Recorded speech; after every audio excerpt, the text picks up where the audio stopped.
नमस्कार दोस्तों, मैं भारत की नागरिक हूं और भारत के संविधान के द्वारा मुझे कुछ अधिकार दिए गए हैं जो एक भारतीय नागरिक को ही दिए जाते हैं।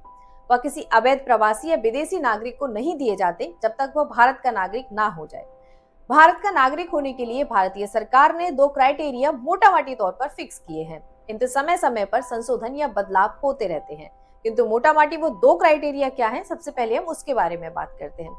फर्स्ट है जन्म के आधार पर। अगर हमने भारत की भूमि पर जन्म लिया है, उसके आधार पर हम भारत के नागरिक हो सकते हैं। दूसरा है ब्लड रिलेशन, यानी कि रक्त संबंधों के आधार पर। जैसे कि मेरे माता पिता 5 साल या 11 साल से ज्यादा लंबे समय से भारत भूमि में रहते हैं और वो भारत के नागरिक हैं, तो बाय बर्थ मैं भी भारत की नागरिक हो जाऊंगी। किंतु 2019 में CAA यानी कि सिटीजन अमेंडमेंट एक्ट के द्वारा इस एक्ट में कुछ बदलाव किए गए हैं। आज हम उसके बारे में बात करेंगे और बात करेंगे हम आज भारत के इतिहास के बारे में कि नागरिकता संशोधन अधिनियम या फिर नागरिकता हम किस प्रकार ले सकते हैं और समय समय पर इसमें किस तरीके से बदलाव हुए। सर्वप्रथम बात करेंगे नागरिकता अधिनियम अस्तित्व में किस प्रकार आया। 1947 से पहले भारत में किसी भी प्रकार का नागरिकता अधिनियम नहीं था। 1947 यानी कि भारत की स्वतंत्रता के बाद भारत 2 हिस्सों में बटा, भारत और पाकिस्तान। भारत में रहने वाले लोगों को स्वतंत्र रूप से देश चुनने, या तो पाकिस्तान या भारत को चुनने की आजादी दी गई। किंतु 1955 में संसद द्वारा अधिनियमित नागरिकता अधिनियम से नागरिकताओं की आवश्यकताओं या पात्रताओं के लिए विशिष्ट प्रावधान किए गए, जिसमें 5 प्रावधान मूल रूप से किए गए। जन्म के आधार पर, वंश के आधार पर, पंजीकरण के आधार पर, देशीकरण और क्षेत्र यानी कि स्थान के आधार पर लोगों को नागरिकता प्रदान की गई। 1 जुलाई 1987 के बाद भारत के नागरिकता अधिनियम में कुछ बदलाव किए गए। बदलावों के अनुसार 1 जुलाई 1987 के बाद भारत में जो जन्मा, उसके माता या पिता में से कोई भी एक भारत का नागरिक अवश्य होना चाहिए।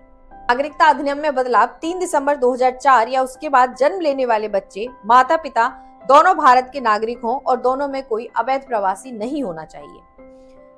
2004 में प्रतिबंधों के साथ भारत रक्त संबंधों के संकीर्ण सिद्धांतों की ओर लगभग बढ़ गया।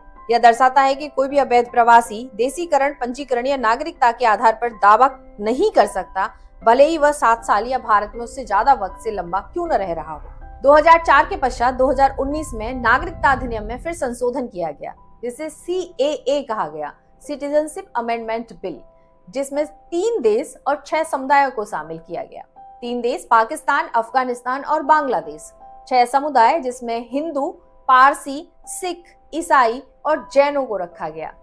जो 31 दिसंबर 2014 से पहले भारत में प्रवेश कर गए, वो भारत में कुछ दस्तावेज दिखाकर भारत की सिटीजनशिप यानी कि नागरिकता ले सकते हैं। किंतु असम में इसका एक बहुत बड़े रूप पर विरोध हुआ। असम में विरोध होने का कारण था भारत में बंगाल से घुसे अवैध प्रवासियों को भारत की नागरिकता मिल जाएगी, जिस कारण असम के रिसोर्सेज को वो यूज करेंगे और असम के रहने वाले लोगों को इसकी समस्याओं का सामना करना पड़ेगा।